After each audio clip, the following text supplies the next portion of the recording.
नेवासा तालुक्यातील वाटापूर येथील चैतन्य सिद्ध रेवणनाथाच्या यात्रेनिमित्तानं परिसरातील हजारो भाविकांनी नाथांचे दर्शन घेतले। तर यात्रेनिमित्त यात्रा कमिटीकडून विविध धार्मिक कार्यक्रमांसह मनोरंजनाच्या कार्यक्रमाचे आयोजन करण्यात आले होते।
वाटापूर येथे पुरातन चैतन्य सिद्ध रेवणनाथाचे समाधी मंदिर आहे।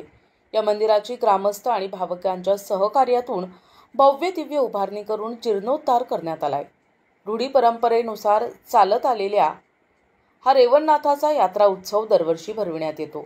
यात्रा उत्सवाच्या निमित्त परिसरासह तालुक्यातील तसेच जिल्ह्यातील अनेक भाविक यात्रेनिमित्त दर्शनासाठी अवश्य येत असल्यानं ग्रामस्थ आणि यात्रा कमिटीच्या वतीनं येणाऱ्या भाविकांचं स्वागत करण्यात येते। यावर्षी यात्रा उत्सवास मोठ्या प्रमाणात लहान थोर महिला पुरुषांनी गर्दी केली होती।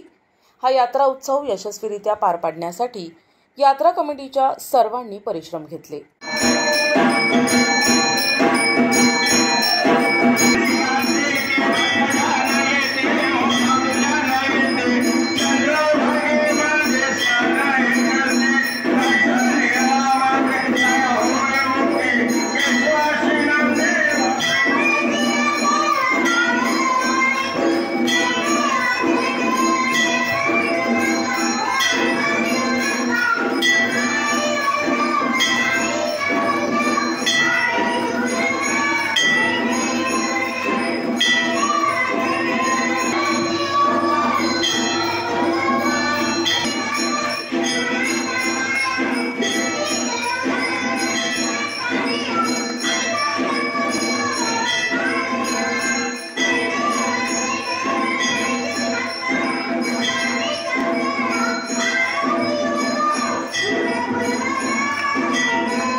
आपण पाहतात यात्रा उत्सव नेवासा तालुक्याचा आज आपण आलो आहोत वाटापूर ग्रामस्थांचं आराध्य दैवत आणि ग्रामदैवत ज्या ठिकाणी रेवणनाथाची समाधी मंदिर या ठिकाणी आहे। या परिसरात सर्वात मोठं जे आणि आकर्षक असं मंदिर या ठिकाणी ग्रामस्थांच्या आणि भाविकांच्या सहकार्याने या ठिकाणी बनलेले आहे। आज येथील यात्रा उत्सव संपन्न होत आहे। माझ्यासोबत काही ग्रामस्थ आहे, नाथ भक्त आहे, कशा पद्धतीने हा यात्रा उत्सव असतो, कसा साजरा केला जातो हे त्यांच्या प्राथमिक जाणून कशा पद्धतीने हा यात्रा उत्सव नेहमीच सारांप्रमाणे आपली रेवणनाथ समाधी मंदिरात दरवर्षी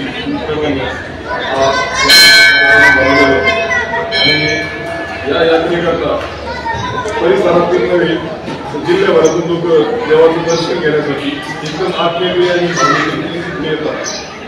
तर ही यात्रा जी पूर्ण भरते त्याला कारण आहे की आमच्या गावात पूर्ण सहकार्याची भूमिका असते। या सगळे पाण्यावाले येतात, पंबरी लोक येतात, त्यांना पूर्ण सहकार्य होतं आणि आम्ही शांतताप्रियपणे सर्व यात्रा शेवटपर्यंत पूर्णपणे पार पाडतो। NTV news Marathi, Nevasa, Ahilyanagar.